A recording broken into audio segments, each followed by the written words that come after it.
As we all know by now, John Fetterman, the Senate candidate for in Pennsylvania, beat Connor Lamb. Connor Lamb is a centrist, fairly conservative Democrat that the Democratic Party thought was the ideal person to run. And then there is John Fetterman, who everybody thought he was out there too progressive and all that good stuff, right? And it turns out he didn't only win the primary, he won it in a landslide. The people in Pennsylvania said what they wanted, and they didn't want some milk toast type They wanted somebody out there who was going to go fight for them. And by the way, this guy is serving as the lieutenant governor, which means he was already elected at large, albeit alongside another gubernatorial candidate. But again, he has already been elected as the lieutenant governor of the entire state, which means mostly everybody voted for him.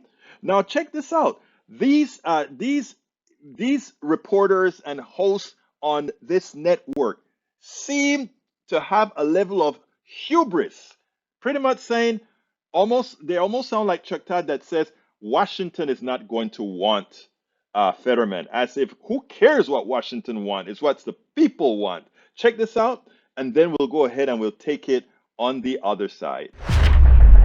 Well, Brendan, let me ask you, because, Connor Lamb, as a Democratic candidate, a veteran, Ivy League, Western Pennsylvania, clean cut, experienced, won in a tough district. And this year, he just could not break through. And they end up with, Fetterman, who is so different, and Mastriano, who is more radical than any Republican that's ever run for governor. Yeah, it kind of tells you that the middle is vacant right now. Yeah. Connor Lamb is out of central casting, a general election candidate. And when he was in the House, we used to always joke that he was undefeatable because he checks every single box. And John Fetterman is a pretty risky candidate, I think, for Democrats in Pennsylvania. Yeah, he's populist, which is popular right now, and he is Pennsylvania, but he's also for Medicare for all and some of the more progressive policies that are not proving very popular right now. I think you have a situation in Pennsylvania where both sides are trying their hardest to lose by nominating probably the least electable nominee. So Fetterman, obviously trounced his opponent, so he's clearly good at politics, but the middle is so wide open, and just neither party seems to want to take it. Well, Jen, Democrats keep saying, well, we got the most radical Republican to run against. That's great. That does remind me about what so painfully, what Democrats said when they were running against Donald Trump with Hillary Clinton. Well, this is why I think that Fetterman versus a conventional candidate like McCormick or Oz, more conventional than Barnett, is a better matchup. It's a better matchup for him because there's just no denying Fetterman. Fetterman has very progressive views. But I got to tell you, he is catching on, and not just with progressive voters. He's just catching on with blue-collar Pennsylvania voters. And I think it's got a chance of picking up some Republicans, too. Well, we're going to have to see.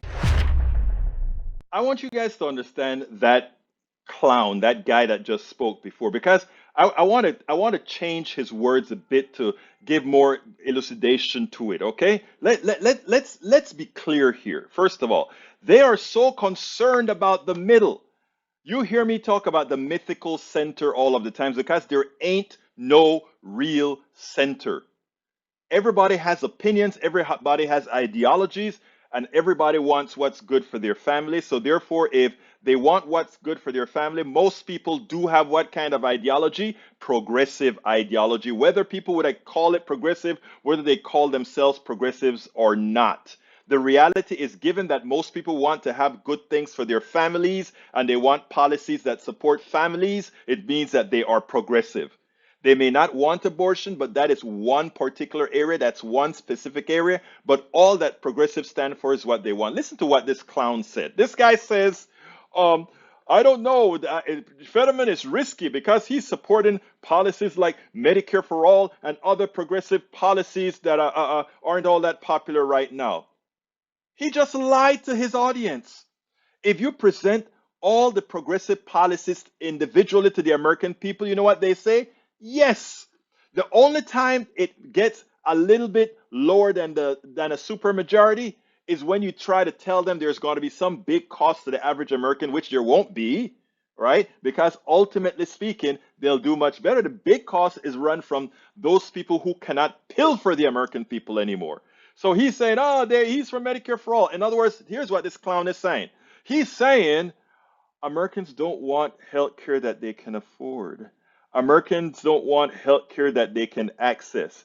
Americans don't want support to have their kids in a good location, a good support while they go to work. Americans don't want to ensure that their kids are fed. That's what he's saying, because he's saying that Fetterman is progressive. And look what he says about Hunter Lamb. Oh, Connor Lamb, he checks all the boxes. He checks all the boxes that the elitists created. He checks all the boxes that those people in the mythical center would want. That mythical center that only house a very tight sliver of Americans. They don't tell you that. But that tight sliver of Americans control the media, control everything else, and have us pitted against each other.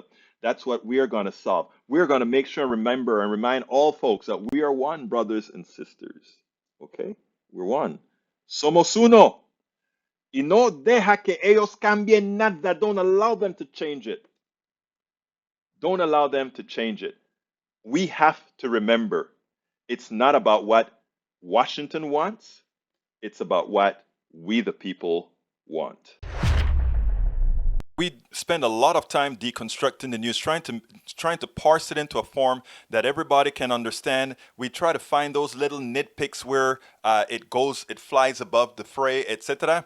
If you really like these videos that we do, I want to ask a big favor. Please go ahead, number one, subscribe to our channel, and number two, please join if you can. Thank you so kindly for watching. Keep watching. Please remember to share. We must populate the entire internet with our progressive message, a message that we know is what most Americans say that they want. So help us, please join.